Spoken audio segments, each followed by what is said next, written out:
The man known to history as Matthew Hopkins, who would famously become known as the Witchfinder General, was born in Great Wenham, in Suffolk, in England, around the year 1620. He cannot have been born before 1619, as a document in which his father was bequeathed a Bible by a deceased parishioner from that year lists Matthew's father's living sons at that time, and Matthew is not listed amongst them.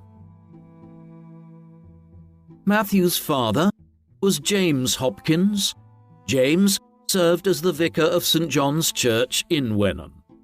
His will, which was validated in 1634, lists him as having 6 children, but names only 2, Thomas and James, and it seems likely they were the elder children and adults by 1634. The will conversely assigned the care of the remaining 4 children to his widow, which is in line with Matthew still being a minor at that time. This also indicates that Matthew was almost certainly in his mid-20s during his active years as Witchfinder General from 1645 to 1647. There is no indication of what Matthew's mother's name was, though it is clear that she gave birth to and raised numerous children, while it seems plausible, given the high infant mortality rates at the time, that 1 or 2 of her children would not have survived into their adult years, on top of the 6 that seemingly did. From amongst these siblings, we know that Matthew's brother, John, became the minister of Southambridge near Rochford in 1645, but was removed in 1646, apparently for the neglect of his work. Aside from these details concerning Matthew's family, we have practically no information about Hopkins' early life, though we can conjecture at what sort of life he would have led in the small settlement of Wenham. Even today, the village, which lies between Colchester and Ipswich, has a population of less than 200 people. Life would have been characterized by a blend of agricultural work, community interdependence, religious observance, and concern about illness, disease, and injury, with some limited proto-industrial activity in the form of cloth working, smithing, and the like. Most villagers would spend their time farming, with common crops including wheat, barley, oats, and rye. Livestock such as sheep, cows, pigs, and chickens were also vital for sustenance and trade. Homes were basic and would be cold and damp in the winter and stifling in the summer months. The plague and other diseases were endemic in England, meaning that periodic outbreaks were common. Communities were close, and the threats facing early modern villages numerous. It was into this world that Matthew Hopkins was born and raised. In the absence of any further information about his youth, we can only assume that he remained in communities with this sort of lifestyle and economy until further records show his activities as a witch hunter many years later. He does not appear as a student on any existing matriculation list for an English educational institution, though he later claimed to have acquired some legal training in the Netherlands in his youth, and many people who worked in the courts in early modern times were not fully trained lawyers, but more like clerks with informal experience of the courts. The fame of Matthew Hopkins stems almost entirely from the final 3 years of his life, between 1644 and 1647, when he became infamous for his onslaught against those who he claimed were engaged in witchcraft in England. Thus, in the absence of any major details concerning his life up to his mid-20s, we should reflect on the nature of the society he lived in and the place of witchcraft and witch hunting within it, as these are critical to Matthew's story. By the time of Hopkins' birth around 1620, England and Europe as a whole was in the midst of a period of substantial economic, social and cultural growth, such that the period of the 16th, 17th and 18th centuries are often referred to as the early modern period, a necessary bridge between the medieval world to the modern world of the 19th and 20th centuries, as science and rationality began to expand and prevail. Yet there were contradictions within this world too. Despite the growing drive towards reason and science, the century and a half after the inception of the Protestant Reformation in 1517 saw a series of unrelenting and savage civil wars and wars of religion across the continent between Roman Catholics and various Protestant denominations. The bloodiest of all began just a few short years before Hopkins was born. This was the 30 Years' War, which ravaged Germany between 1618 and 1648 and highlighted how a world in which rationality and reason were seemingly expanding was also one of religious dogma and immense violence at the same time. Another element of this paradoxical dichotomy between an age of reason and an age of superstition and crude religious beliefs, one which would be completely central to Matthew Hopkins' story, was the growing belief in the prevalence of witchcraft and malevolent forces in European society. Contrary to how it is perceived today, the belief in witches and the craze for hunting down witches was not actually a medieval phenomenon, but rather an early modern one.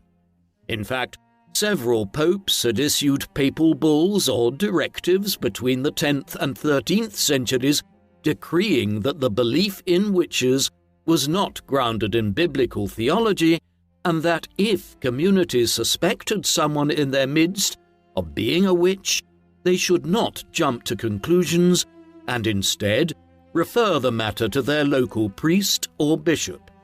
What changed matters was a series of crises in the 14th century, notably the Great Famine of 1315 to 1317, and then the arrival of the bubonic plague to Europe 3 decades later. The Black Death devastated Europe from 1346 onwards, killing roughly 1 in 3 Europeans by the end of the 1350s. As these miseries were visited on the continent, there was a major spike in the persecution of groups which were perceived to be on the fringes of society, notably Jewish communities, and also individuals who were social outsiders and were now accused in ever-growing numbers of witchcraft. This built slowly, and the European witch hunts could be perceived as running from the 1350s to the 1710s, encompassing the late medieval and early modern periods, but the peak of the witch hunts came between the 1580s and the 1650s. Hundreds of thousands of people would be accused across this period, and upwards of 70,000 or 80,000 would ultimately be killed, though the figures are disputed and may be considerably higher. Some countries experienced greater levels of persecution than others. The witch hunts were most intense in Germany and Switzerland, while within Britain there was a particularly intense witch craze in Scotland. England's witch craze was comparatively smaller, which makes the story of Matthew Hopkins, as we will soon see, especially unusual. One of the most popular core beliefs surrounding witches was that they had formed a pact between themselves and the devil, often at a gathering called a Sabbath. This term was not generally used at the time, and influential writings on witchcraft, such as the Malleus Maleficarum, written in 1486 by the Dominican Heinrich Kramer, refer to assemblies instead. However, the idea of the gathering as an affront to a religious ceremony gained currency in popular culture in the later early modern period, hence the modern term. The Sabbath was thought of as a gathering of witches and potential witches at night in some lone and remote location. 3 core components formed the event: humans, witches who had travelled by some means, including flying broomsticks, the devil, and a procession of the undead. Paintings depicting the scene were produced since early modern times by artists such as Francisco Goya, Franz Franken the Younger, and Émile Bayard. It was at these gatherings that, in the view of popular society and witch hunters of the kind Matthew Hopkins briefly became, the first crimes were committed by the accused. Deviant sexuality is a constant theme advanced in texts such as the Malleus, which suggested that, if the woman in question did not physically travel to the location of the Sabbath, she could induce a hallucination by means of a flying ointment, a hallucinogen absorbed through the skin. Records suggest that this was applied through an act of erotic self-pleasure, with ointment applied first to a broom handle, which was then used as an object of self-stimulation. One record, detailing the trial of one Alice Keiteler, bears the passage, quote, "In rifling the closet of the lady, Alice Keiteler, they found a pipe of ointment wherewith she greased a staff, upon which she ambled and galloped through thick and thin, when and in what manner she listed." This is all suggestive of sexual deviancy in the minds of early modern people, and would sometimes be accompanied by an accusation that the woman in question had performed sexual acts with the devil himself, through which a person was supposedly recruited to be his agent on earth in the form of a witch. It was with this, the covenant formed between a witch and the devil, that Hopkins and his associates would concern themselves. The basis for an accusation of witchcraft was usually quite flimsy, though we do get cases where there does seem to have been a bizarre sequence of events which individuals at the time could only explain away through some supernatural act. Both men and women were tried for witchcraft during the early modern period, but it was overwhelmingly women who made up the ranks of those forced into the dock, often having endured hours of torture and interrogation. Over 80% of all those who were accused of witchcraft were women. There was a common trend amongst the accused, namely that they were women who lived alone in a household without a male head.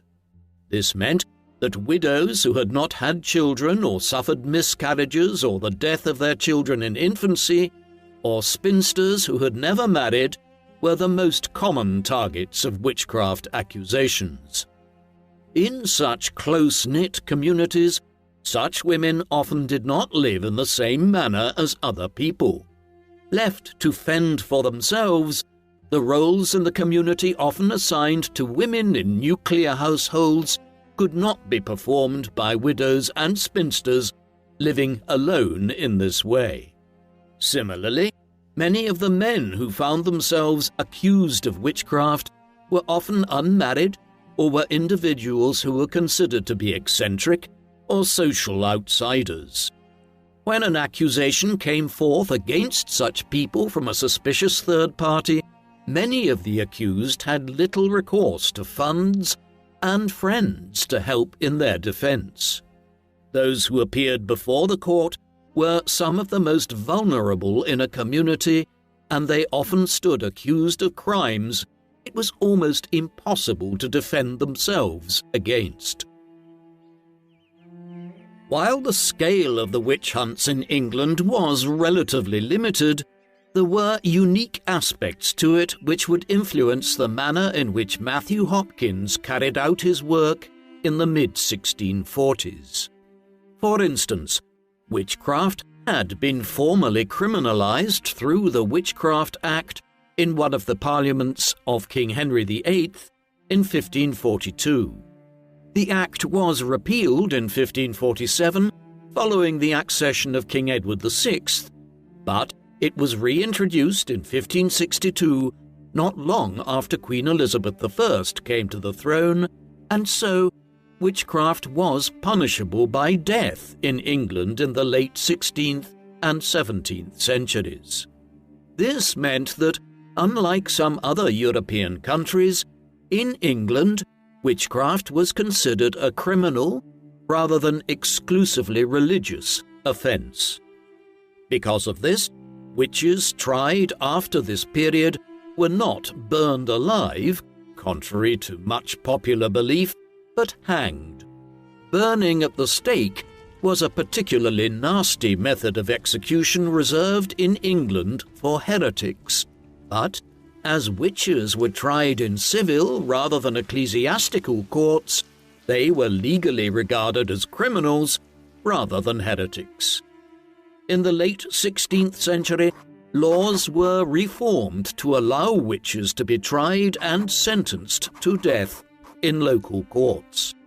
That witchcraft was criminalized by the state is an indication of how serious a crime it was considered to be. Ecclesiastical courts had, over the early modern period, waned in their influence in the legal landscape of England, and their powers, as well as the cases they considered, grew less significant. The passing of a law against witchcraft, making it an offence which could be tried by the state rather than the church, suggests that this was a crime considered by the prevailing authorities in the 1540s to be serious, potent, and real. There were specific events which were occurring in England both shortly before Hopkins was born and during his lifetime, which led to an intensification of sentiment concerning witchcraft there in the middle of the 17th century. Firstly, in 1603, King James VI of Scotland had succeeded Queen Elizabeth I to become King James I of England and Ireland and VI of Scotland. We have already seen that the witch craze was considerably more intense in Scotland than it was in England. The succession of a Scottish monarch to the English throne and the arrival of Scottish nobles and courtiers to London from 1603 onwards saw a transplantation of Scottish attitudes towards witchcraft to England. Indeed, the new king was himself a student of witchcraft. In 1597, 6 years before he succeeded Elizabeth in England, James had published a book in Scotland entitled Demonology. His interest in the subject was sparked when a woman who was accused of witchcraft in Scotland had stated at her trial that Satan had spoken to her and proclaimed that King James was his greatest mortal enemy on earth. Upon hearing that his name had been mentioned during the trial of this accused woman, James demanded that she be brought before him at the royal court so that she could repeat her testimony in person. In light of his firm Protestantism, James was doubtlessly pleased at being named Satan's greatest threat and arch foe in the mortal realm. Indeed, the king was so eager to hunt witches thereafter that he produced Demonology. This work was to become influential in heightening concern and fear around witches in Scotland and later England, and was essential reading for people like Matthew Hopkins during the 17th century. In Demonology, James endorsed the practice of witch hunting and outlined the pact that was allegedly formed between the devil and those who practiced witchcraft.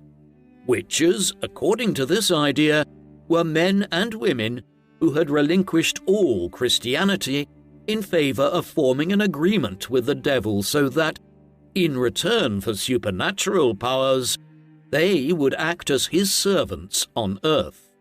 Witches were insidious, living inside the community and acting as a sort of cancer that threatened the lives, well-being and livelihood of all earnest Christians.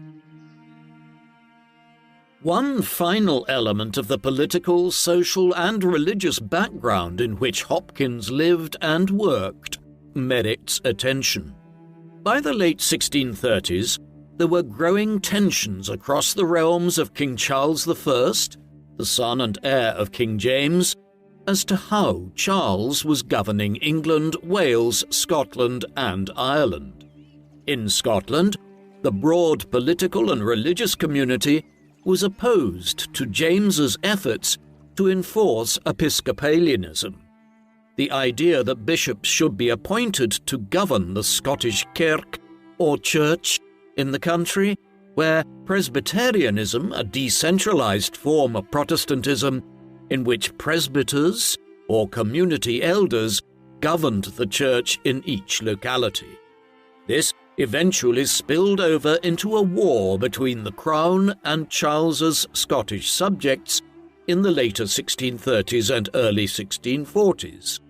When the Scots invaded northern England, the English Parliament attempted to exploit the situation to extract economic, political and religious concessions from Charles in return for their financial and military support against the Scots.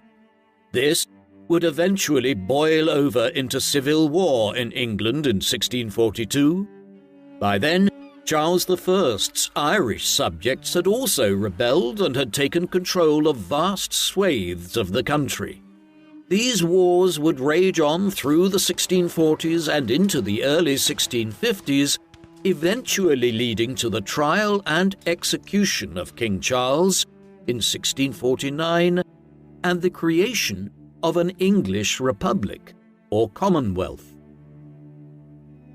This febrile atmosphere was ripe for the development of suspicion, fear, and concern.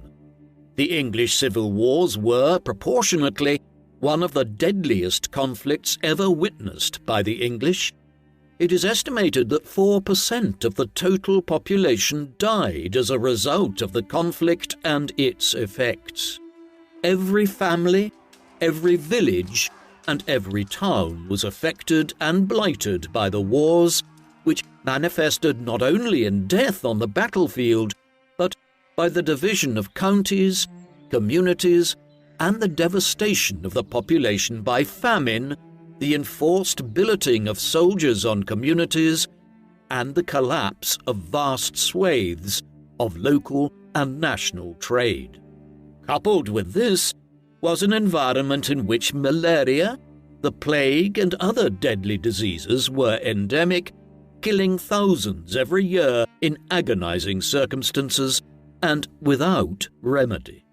An explanation for the pain, suffering, and turmoil, much of it seemingly unexplained and misunderstood, was at the forefront of the minds of much of the English population, and many people turned to the supernatural in their angst, scapegoating outsiders in their communities as witches who were bringing this calamity down upon them. Into this atmosphere walked Matthew Hopkins in the mid-1640s. This lengthy preamble describing the nature of witchcraft and the witch hunts in early modern Europe and England in particular is vital to understanding Matthew Hopkins' story. Beyond the previously related brief details of his family background, the next substantial records that exist that mention Hopkins were not produced until 1644. All we know of the interim period is that he probably spent some of his late teens or early 20s living in the Dutch Republic, where he claimed to have received some legal training as well as working as a mariner for a time. His legal training no doubt aided his later work in bringing witches to trial, while his time spent at sea amongst seamen, a community who were notoriously superstitious and favoured astrological studies as a way of determining when was a lucky time to sail and so forth, doubtlessly informed his worldview in later years. The later records indicate that Hopkins had come to live in Manningtree in the county of Essex by 1644 on what is now the northernmost edge of the county, located next to an estuary. Hopkins had evidently been relatively successful in the intervening period since we last heard mention of him as a child, having purchased the Thorn Inn in nearby Mistley. It was at this juncture that, by his own account, he became concerned by a group of women living in the town. He began to fear that they were witches, those who had formed a pact with the devil in order to gain supernatural powers and had foregone their godly obligations as normal human beings. These initial investigations soon led to an alleged net of wider witches in Essex being discovered, one in which Elizabeth Clark was central. She was an obvious target for such accusations, as her mother had been found guilty of witchcraft many years earlier. Clark was accused by Hopkins of cursing the wife of the tailor of Manningtree, John Rivet, during the winter of 1643 and into 1644. His accusations soon led to a witch trial. As Hopkins was prohibited from extracting a confession under torture, he instead elected to engage in psychological torture, ensuring that Clark was sleep-deprived for days until she confessed to summoning familiars, the name at that time for animal forms of the devil, and cursing members of the local community. In the end, Clark was found guilty of witchcraft at the Chelmsford Assize trials and hanged, while dozens of others implicated in this alleged net of witches were imprisoned or suffered other punishments. It was the beginning of Hopkins' reign of terror. Much of the limited information we have concerning Hopkins and his views on both witchcraft and its place in English society during the crisis of the Civil Wars comes from a short treatise or pamphlet book which he produced and published in 1647. This was entitled The Discovery of Witches, or, to give it its full, rather cumbersome title, The Discovery of Witches in Answer to Several Queries lately delivered to the Judges of Assize for the County of Norfolk and now published by Matthew Hopkins for the benefit of the whole kingdom. An idea of the kind of text Hopkins produced and his intention of publishing it was provided in the biblical quote which Hopkins placed on the cover. This came from the book of Exodus and stated, quote, "Thou shalt not suffer a witch to live." The text is a relatively brief one, small by comparison with its historical importance for the history of witchcraft in early modern England. It consists of 14 queries, with answers thereto on a wide range of matters relating to the identification, questioning, and punishment of witches. Hopkins also included some extra biographical information in it, as well as his methods and theories on witchcraft. Thus, cumulatively, it provides us with answers to a wide range of questions about Hopkins' activities and is the main primary source associated with understanding his actions, motives, techniques, and intention. Hopkins elaborated on his first encounter with witches in Essex in the 4th query of The Discovery of Witches. Here, he described a scene in Manningtree where every 6 weeks on a Friday night, 7 or 8 women from the town allegedly met a little way outside the collection of houses that constituted the village in order to offer solemn sacrifices to the devil. One woman, involved in these Sabbath rituals, was overheard speaking to her imps, a term used to describe a sort of demon. The witch in question commanded her imps to meet with another member of her coven, who was subsequently apprehended. Women from the town searched the accused and found her to have several witches' marks, including an alleged third nipple, which, quote, "honest women have not." This use of birthmarks and other physical traits as proof of the guilt of a witch was common. With the witch thus identified, Hopkins then claims that the local magistrate ordered that the woman be deprived of sleep for 3 or 4 days in order to extract confessions and also to force their familiars, or demon animals, to appear, something which would provide clear evidence that she was, in fact, a witch. This description of events in Manningtree at the beginning of his work as a witch hunter provides a good insight into how Hopkins operated, and indeed how witch hunts as a whole played out in early modern Europe. The methods used by Hopkins to interrogate the accused in Manningtree would be employed by him elsewhere in the years that followed. They remain one of the most controversial elements of his activities. Suspects could be subjected to what was called the swimming test. This was based on the belief that, since witches had renounced their baptism, holy water would reject them. The accused would thus be dunked into water, with the argument being that those who were guilty would survive. Those who drowned were therefore shown not to be witches after all. The only problem was that if they were innocent, they often drowned to death during questioning. The accused could also be cut with a blunt knife, the belief supposedly being that if they did not bleed, then they had the mark of the devil upon them. Hopkins replied to critics of the swimming test that the evil and cruelty of the devil was not suspended, even for his followers.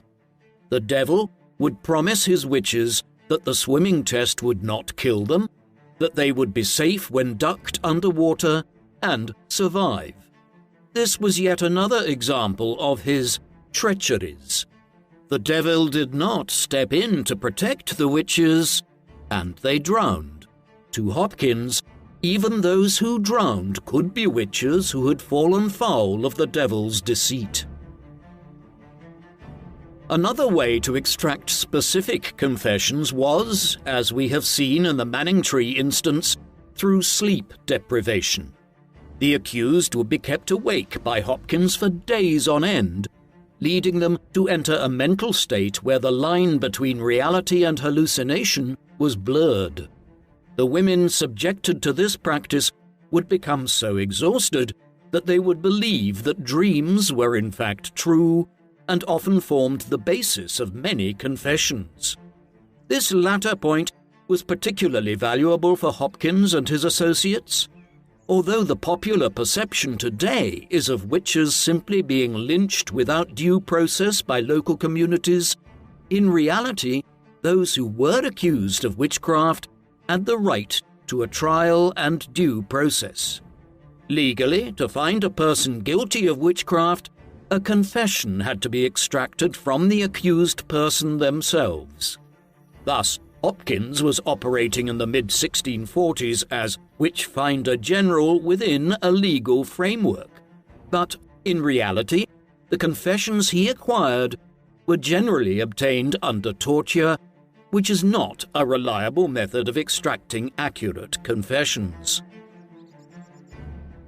The quote-unquote evidence collected from the first witch Hopkins questioned in Manningtree was used as the basis for the start of a wider witch hunt in Essex by Hopkins in 1644. Women, often under torture and duress, gave the name of other members of the community who they claimed had also sold their souls to the devil during Sabbath meetings. This created a domino effect where a greater and greater number of women were indicted for the crime of witchcraft, something that was common in witch hunts all across early modern Europe.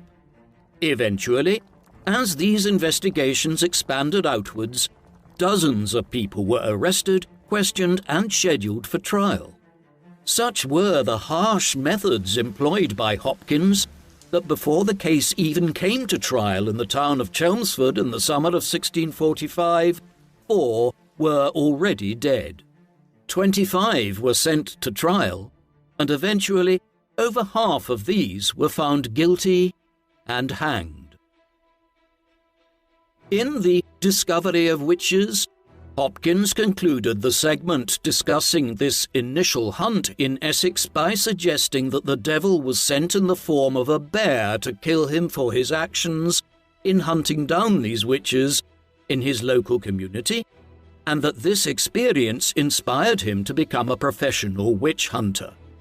This provenance makes the methods of interrogation used by Matthew Hopkins and his band even more insidious. Women, pushed to the point of hallucination by sleep deprivation and psychological torture, were faced with accusations of witchcraft not on the grounds of what they had done, but rather what they had often thought or imagined. A strange dream had years before, which involved anything remotely resembling the Sabbath or animals, could be evidence that a witch had hallucinated she was with the devil or summoning his familiars, actions considered just as grave as if she had attended the devil in person. Any birthmark or irregular patch of skin could suddenly become a telling witch's mark, and any out-of-the-ordinary recollection could be evidence that someone had abandoned God and formed a new covenant with Satan. The initial panic caused by Matthew Hopkins in his campaign of accusation in Manningtree spread into a wider set of accusations and trials. In neighbouring Suffolk, in the months that followed, over 100 alleged witches were identified, with at least 40 executed. 20 further women were executed in Norfolk.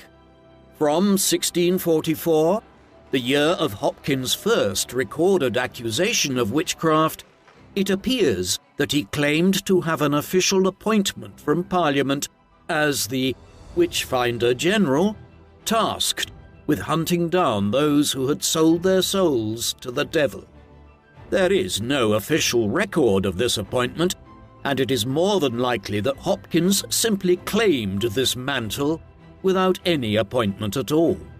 During the chaos of the civil wars, where there were overlapping jurisdictions between the royalists and the parliamentarians across England and Wales, it was possible for a person to make such a claim without it having any legal basis.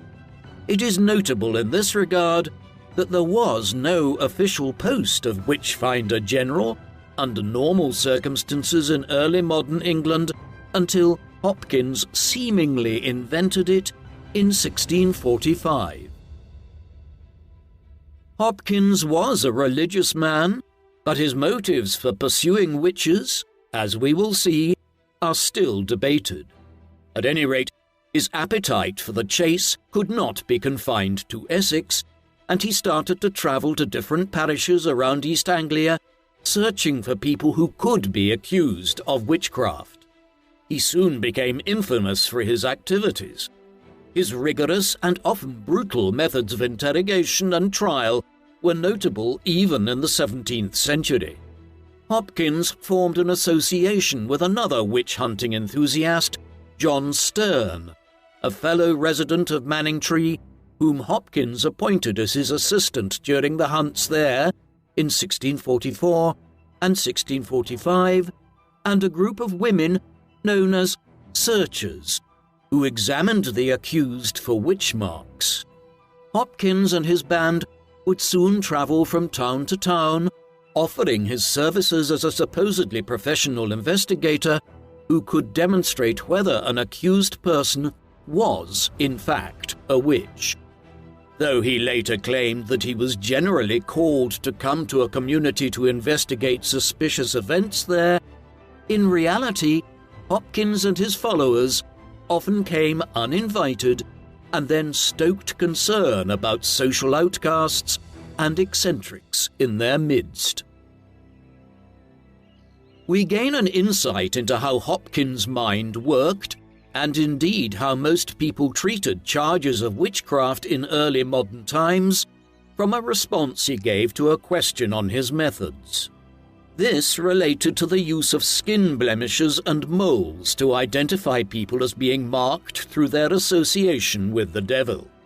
Many people asked the obvious question: why were these signs of some satanic collaboration in witches when so many other people who were not accused of witchcraft also had skin marks of one kind or another? Hopkins responded that, in essence, he just knew by seeing one which were signs of witchcraft and which weren't. Hopkins made sure to precede this answer with a defense of his claim to great skill, experience and expertise in the field, and therefore evidently believed he had done a good job in convincing the reader of the Discovery of Witches that in matters of witch hunting he was a man who could be taken at his word.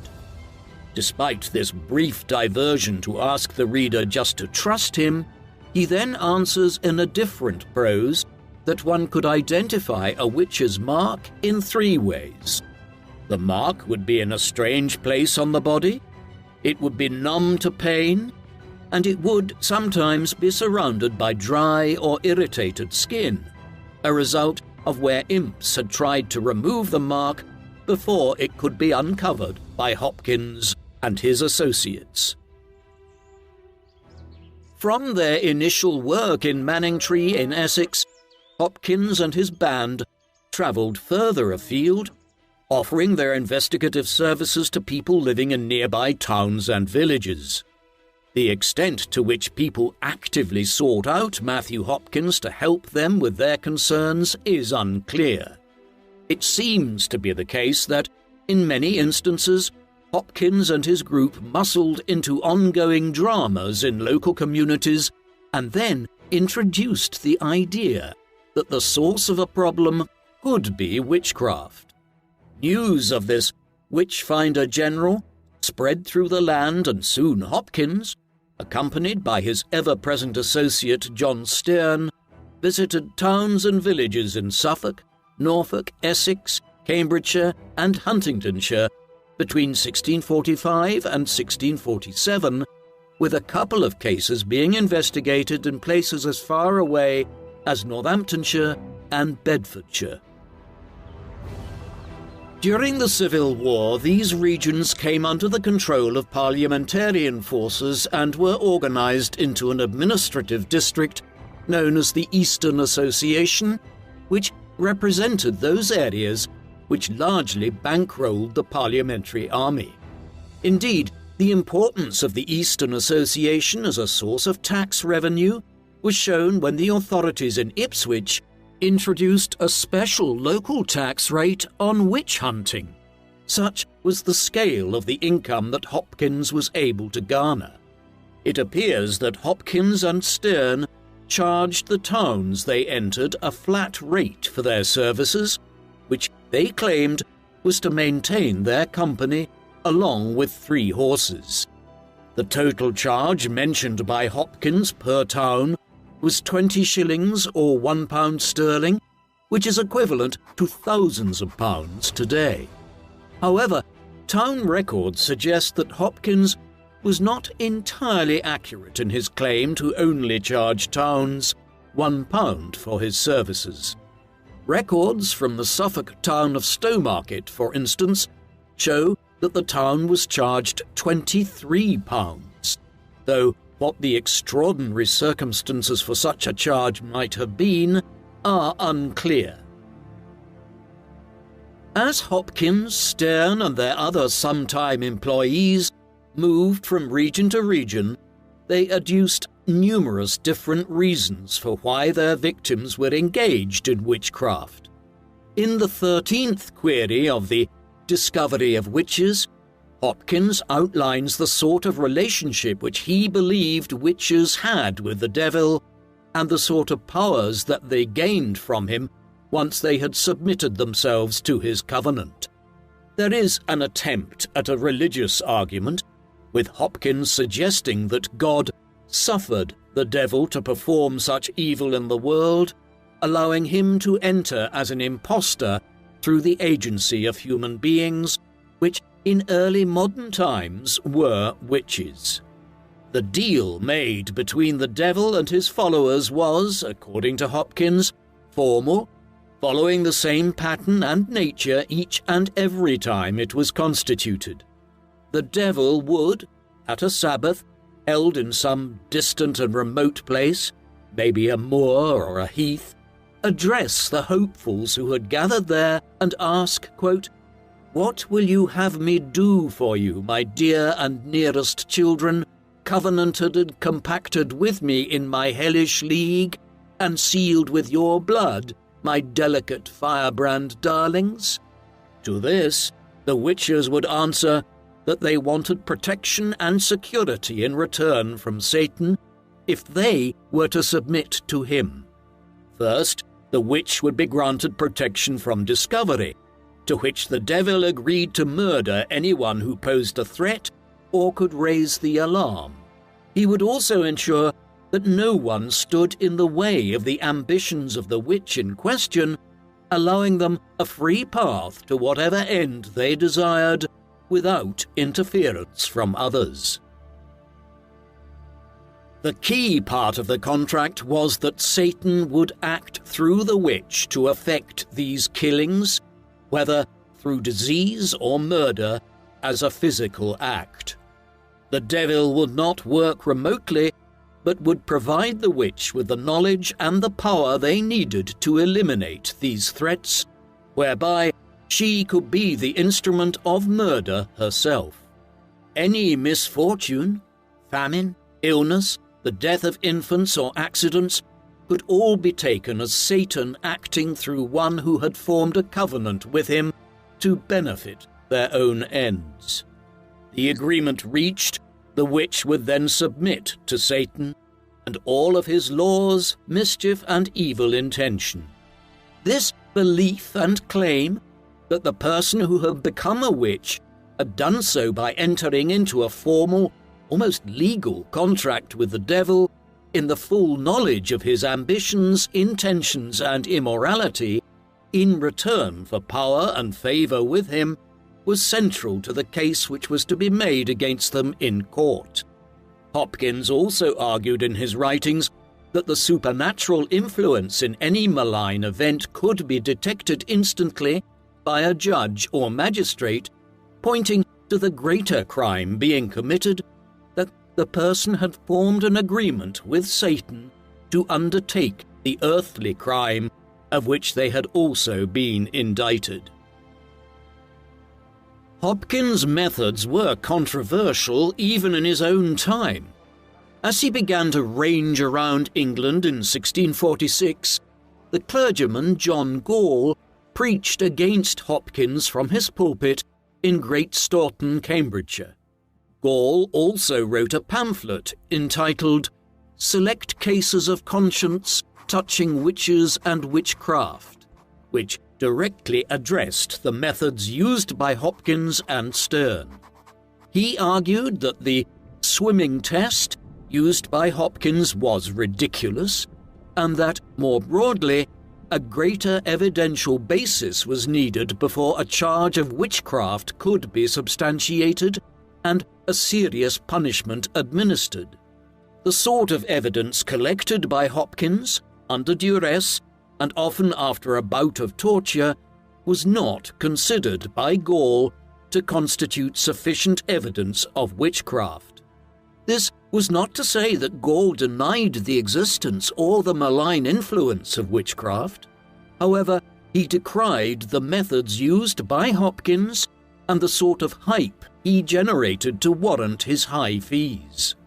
Indeed, whilst higher parliamentary authorities seemed relatively unconcerned about the Witchfinder General, assize judges at the Oyer and Terminer sessions did question both Hopkins and Stern about the methods they employed to gain a confession. Over the course of their questioning, it was even suggested by a judge that Hopkins and Stern might themselves be using witchcraft to try and extract these confessions. Another suggested, perhaps more calmly, that Hopkins was using, quote, unlawful courses of torture to extract this information. However, once the session resumed, both Hopkins and Stern had returned to their bases in Essex, meaning that these deliberations did not amount to anything beyond speculation. There was good reason to be suspicious of his actions. Hopkins' own writings demonstrate clearly how these tactics of sleep deprivation provided worthless evidence. His wording makes this plain. Of one such interrogation he wrote that, quote, on the fourth night without sleep, she, the woman apprehended in Manningtree, called in her imps by their several names, and told them what shapes a quarter of an hour before they came in, there being 10 of us in the room. He goes on to describe how, exhausted and deprived of sleep for 4 days straight, the accused woman eventually described 5 familiars who were her accomplices. A white kittling, probably a kitten, called Holt, a fat spaniel dog called Jamara, a greyhound called Vinegar Tom, a black rabbit called Sack and Sugar, and a polecat called News. Having identified these 5 familiars, the witch proceeded to name other witches and her various imps. Their names included Peckin the Crown, Grizzle, and Greedygut. Hopkins eagerly claimed in the next sentence of his pamphlet that, quote, no mortal could invent these names. To the reader today, these are quite plainly the confused and terrified thoughts of an exhausted, pursued, elderly woman being prompted to offer her evidence to incriminate herself after days of sleep deprivation. The scene is illustrated in the Discovery of Witches in a printed image, showing 2 women surrounded by their familiars thus named, with Hopkins watching on from the top of the scene. Hopkins was also sensible of the controversy which surrounded his use of the swimming test and sleep deprivation, and argued that keeping a witch awake brought her closer to her imps and familiars without regard to the effects of sleep deprivation itself, including hallucination. Indeed, the next few entries in Hopkins' pamphlet try and deal with questions over evidence and his use of torture. For instance, in the 10th query, it was stated that, quote, there hath been an abominable, inhumane, and unmerciful trial of these poor creatures by tying them and heaving them into the water, a trial not allowable by law or conscience, and I would fain know the reasons for that. This appears to present a well-reasoned self-criticism by Hopkins, but he then responded that, whilst it was true that many women had died as a result of the swimming test, it was important to understand how the devil thought and operated with witches. He made it so that witches would only confess under the kind of duress which inadvertently caused the deaths of some innocent people, but Hopkins argued that this was a necessary price in order to identify the servants of the devil. Another controversial feature of Hopkins' work was his legal right to act in the way that he did. He famously claimed that he had a mandate from Parliament to undertake his investigations as Witchfinder General, which would then provide evidence for use in what were called commissions of oyer and terminer, inquiries which were set up to deal with a specific set of crimes which were a particular problem in a specific area. Grand juries presided over oyer and terminer sessions in the localities, alongside a judge of the assizes or circuit courts. Coastal areas of England often hosted oyer and terminer commissions designed to place pirates and smugglers on trial. In East Anglia, Hopkins' activities led to a string of cases in which claims of witchcraft were made against members of the community for misfortune and upset. Parliamentary authorities were aware of what Hopkins and Sterne were doing and mentioned them as busy men in reports produced ahead of the commissioning of an oyer and terminer session at Bury St Edmunds in Suffolk. This seems to suggest that parliamentary authorities were, on the whole, bemused but indifferent about what Hopkins was up to.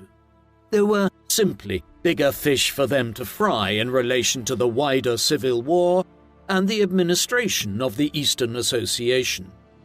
Hopkins and Sterne provided evidence for use in the court, and they were, in this sense, a helpful aid to the judicial system, which parliamentary authorities were in the process of reconfiguring since they had come under new control in these regions.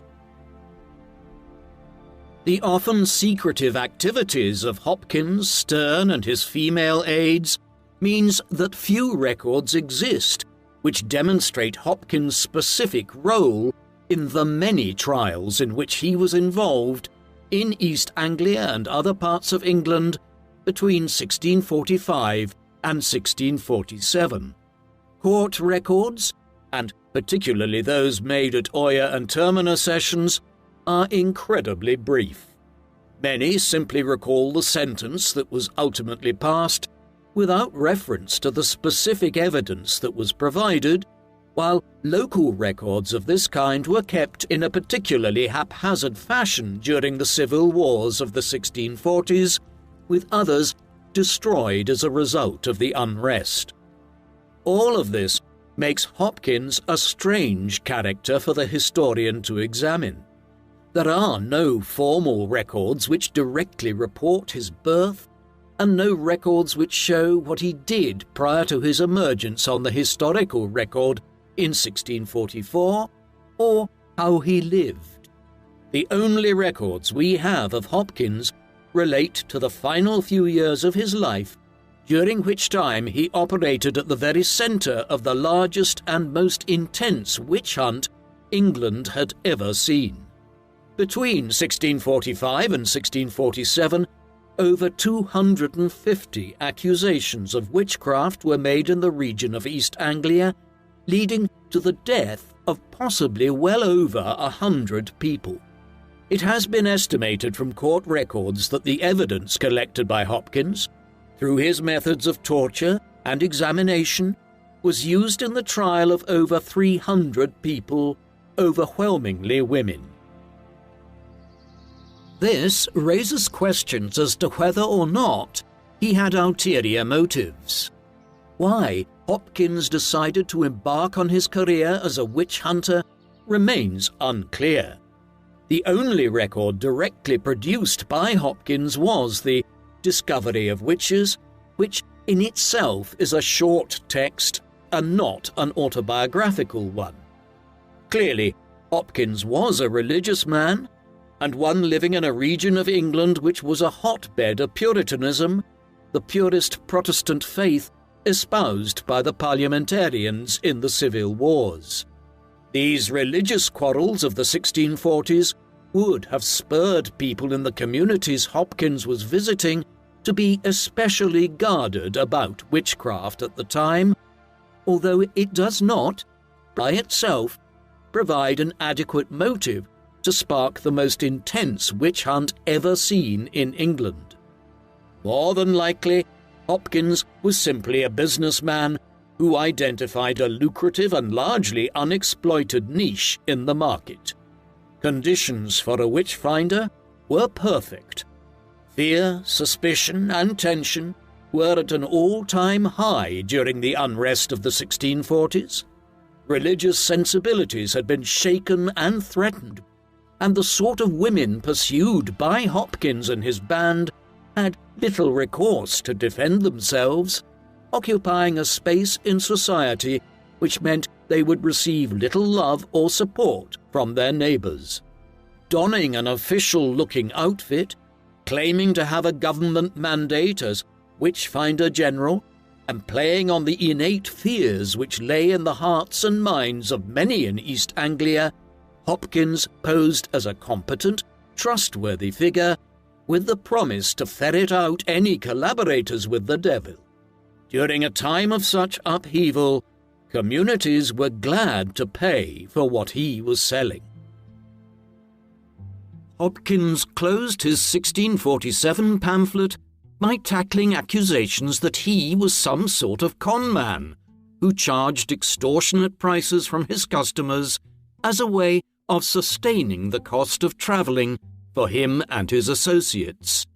In response to an accusation that, quote, "all that the Witchfinder doth is to fleece the country of their money, and therefore rides and goes to towns to have employment, and promiseth them fair promises, and it may be doth nothing for it, and possesseth many men, that they have so many wizards and so many witches in their town, and so heartens them on to entertain him." Hopkins responded that he had never been to a town where he had either not been directly invited to come and attended to a specific concern or issue, or where the townspeople were not glad of the sight of him. He also claimed that he provided good value for money in the provision of his services, making the claim that he would ride for days on end, apprehend several witches, and only ever charged 20 shillings a town, with this also covering the expenses of Sterne and their other staff. This, as we know from the example of Stowmarket, where he charged a rate of £23, was not always the case, and Hopkins also simply showed up to towns and did his level best to exacerbate tensions there to benefit himself. Matthew Hopkins died on the 12th of August 1647 back in Manningtree. His death was likely caused by tuberculosis. In line with common practice at the time, he was buried only a few hours after his death in the churchyard of St. Mary in Mistley. John Sterne continued their work for another year, though he proved less successful than Hopkins had, and with some semblance of order beginning to return to England following the end of the Second English Civil War in August 1648, the window for a rogue Witchfinder General to operate around the country was closing. He subsequently published his own text in 1648 to complement Hopkins' Discovery of Witches, the title of which, A Confirmation and Discovery of Witchcraft, was clearly designed to add to the arguments put forward by his colleague before his death. Collectively, their writings, along with earlier texts such as King James's Demonology, went on to influence how English men and women perceived witches, witchcraft, and the interrogation of witches down to the end of the 17th century and beyond. The irony of the story of Matthew Hopkins and his work as Witchfinder General was that by the late 1640s, the witch hunts across Europe were beginning to decline in intensity. After a peak period between 1580 and 1640, the number of people being accused and convicted of witchcraft declined markedly in the 1650s, 1660s and 1670s as the scientific revolution saw reason triumph over superstition, and as the European wars of religion, which had caused such intense religious feeling since the early 16th century also came to an end. By the time the famous Salem witch trials occurred in Massachusetts in the 13 colonies in North America in the early 1690s, the witch hunts were virtually over in Europe itself. The 1700s and 1710s saw the last official witch trials in many countries, and several countries moved in the years that followed to ban people from prosecuting people in their communities on witchcraft charges altogether. The last witch trials were held in England in Leicester in 1717, and Parliament criminalised witchcraft trials in the country in 1736. Nevertheless, throughout the second half of the 17th century and into the 18th, Matthew Hopkins' discovery of witches continued to influence how witchcraft was perceived in the country. By the time the last execution on charges of witchcraft occurred in England in 1716, over 500 people, of which more than 90% were women, had occurred in England as part of the witch hunts, though this paled in comparison to a country like the Swiss Confederacy, where approximately 10,000 were killed. Of those killed in England, most died in the politically tense period of the 1640s, and Matthew Hopkins is believed to have been involved in trials that involved upwards of 200 deaths, making him the most significant figure in the English witch craze of the early modern period. Matthew Hopkins is thought of by some as an obsessive, a figure who became convinced that he had a mission to hunt down and destroy witches in England who, in his mind and in the minds of the communities he served, posed a genuine and real threat to the souls of Christians across England and the safety of all people. Others take a different view, that Hopkins was fundamentally an unprincipled, money-driven Christian who extracted confessions from women he did not believe to be guilty of witchcraft through the use of techniques he knew would lead them to hallucinate, often in so doing, make statements which could be used in evidence against them before the court. It is important, when considering how we think about Matthew Hopkins today, that we remember that we know next to nothing about him, with the scant records we have of him relating only to the final few years of his life. His discovery of witches is one of the few major sources concerning Hopkins. It reveals a man who felt he was under scrutiny from the public and from the legal authorities in the Eastern Association on both his methods and the validity of his accusations, against which he pits often contradictory and awkward counter-arguments. We also know from this record that he was dishonest about the fees he charged and the sort of methods that he used, as well as who ordered such techniques to be deployed. Indeed, his claim that it was the courts which ordered him to undertake torture against the accused does not tally with the fact that in 1647 it was the same courts which were starting an investigation into Hopkins and Stearne for their use of illegal methods of torture. It is highly likely that Hopkins lied about being a formal Witchfinder general employed by the government, given that state records refer to him simply as a busy man rather than an official in their employ. There are no records of any official appointment or even education of Matthew Hopkins, and it instead appears that he was simply exploiting the chaotic political and social environment of the Civil War years in England to present himself as something he wasn't. This had consequences, and Hopkins' duplicity and actions led to the suffering of many people.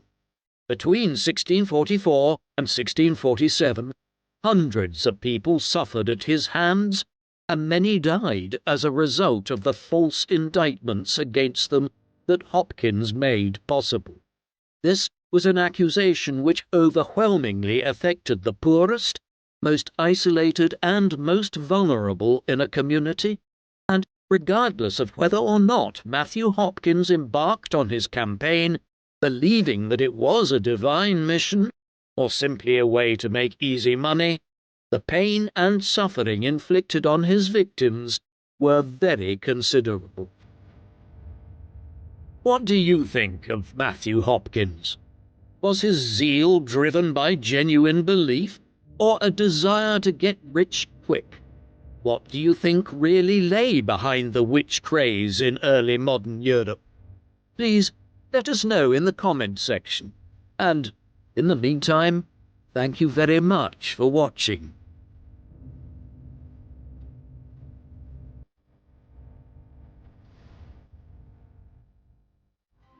Thank you for watching People Profiles Documentaries. Please subscribe if you haven't already, and don't forget to hit the bell icon to get notifications so you never miss an upload.